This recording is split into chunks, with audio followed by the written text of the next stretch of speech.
Do you ever feel like you're locked in a never-ending battle with your cat over their litter box? Are their toileting habits a bit hit and miss? Often this issue comes down to the litter box itself. And I'll let you in on a radical idea. Litter trays are marketed to us, humans, with the opposable thumbs and wallets, not cats. Today I'm going to help you choose a litter box your cat will truly love. Welcome to Cats with Matt. I'm Matt Ward, a cat behaviour expert, and I've helped hundreds of clients and their cats get back on the right track with toileting issues over the years. And I'm here today to help you. Finding unpleasant surprises around your home is just enough to make any cat parent slightly crazy. Second guessing whether you can smell that cat pee when you arrive home, or cleaning a poo from the carpet for the umpteenth time, it can really get to you. But what if I told you it's not your cat's fault? They're not being difficult for the sake of it, but they could be trying to tell you their bathroom space is, well, not quite up to par. Cats have instinctual preferences for where they toilet, and they can be quite particular beasts. If their bathroom isn't up to the appropriate standard, they'll vote with their paws and find somewhere else to relieve themselves. Unfortunately, that might be a big puddle on your bed, a small nugget on your favourite rug, or maybe a sneaky pee on laundry left on the floor. And as I've mentioned, it's often a dud litter tray that's putting your cat off, because there's a disconnect between designs that we humans like and what our cats prefer. See the disconnect? No wonder so many cats are staging litter box rebellions. The boxes we like are, for our cats, the equivalent of using a porta potty, cramped, smelly, and just plain ick. So let's look at 5 aspects of litter boxes that our cats would consider if they had access to your credit card. First up, and really importantly, is size. In fact, size is so important. This is the main design aspect you should take from this video. Think of your cat's litter box as their personal bathroom.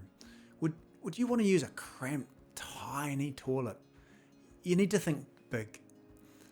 The tray should be at least 1.5 times the length of your cat, and that's from their nose to the base of their tail, so they have plenty of room to maneuver and turn and dig.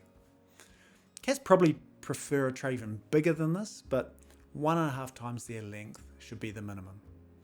Recent studies have shown cats prefer even larger boxes, about twice their length. Think of it as a cat dance floor.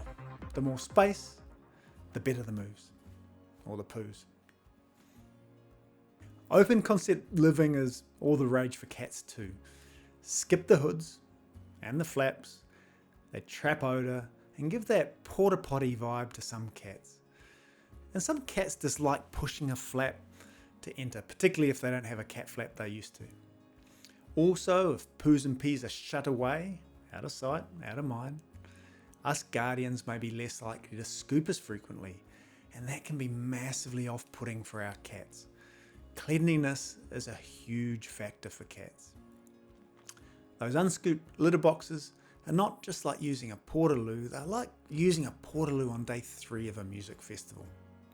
If you have open trays, you will scoop more. Seeing the tray has been used as the best reminder to scoop frequently.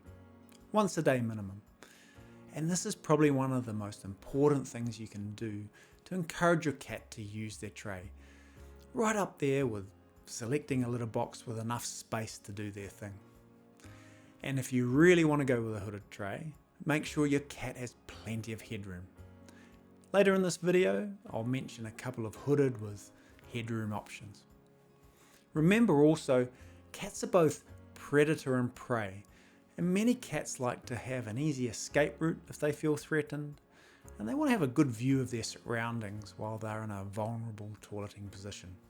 Hence, open feels safe, open feels good.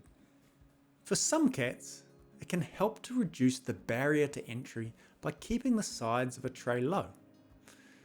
Particularly with senior cats or cats with mobility issues, they'll really appreciate the easy access. Low sides do mean there's more litter scatter, however, so that's an area of compromise we need to consider between our cat's needs and our desires. Say no to liners. They trap claws, bunch up, and create that crinkly sound that some cats hate. Go liner free, and you'll be surprised how much happier your cat is in their tray. Think privacy, not isolation. The box should be in a quiet, low traffic area, but not so hidden and out of the way that your cat forgets about it or it's a hassle to access. If you have multiple indoor only cats, the rule of thumb is to have as many trays as you have cats plus one. One cat, 2 trays, 2 cats, 3 trays, and so on. And don't group all the trays in one spot, as they may be viewed as one big tray. Prior toileting in one tray may put a cat off using the other tray right next to it, even if it's clean. Place litter boxes away from food and water bowls. Cats are fastidious creatures and like to keep their toilet and dining rooms separate. So now you can think like a cat when it comes to picking a toilet space fit for a queen. But I'll leave you with 3 specific tray recommendations. Just before we look at these though, if you found this info useful, I'd really appreciate it if you hit like, if you subscribe to get more cat behaviour tips, and if you're a proper lunatic, share the video. Thank you so much. Okay, some litter box options. First up is one of my personal favourites, and that's underbed storage containers. They're spacious, they're cheap, and they're ready to go. Well, at least once you remove the lid, of course. Second, we've got a DIY covered max headroom box with a custom made entry. These are another economical, spacious option, but with a covered top. Here's a video of how to make a box like this. And finally, if you just want to order a nice large commercial tray to your door that looks good, I've added a link in the description to the Cat-It Jumbo tray that I personally have and my clients have also used with great success.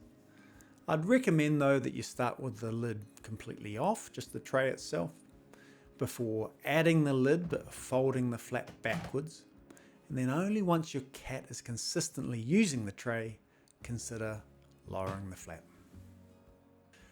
By creating a litter box environment that caters to your cat's natural instincts, you're setting them up for success. They'll be happier, the toileting space will just feel right, and you'll save yourself a ton of frustration in cleaning. Let me know in the comments what litter box changes and designs have worked for you and your cats. I'd really love to hear your stories. Thank you so much for watching, and I'll see you on the next one.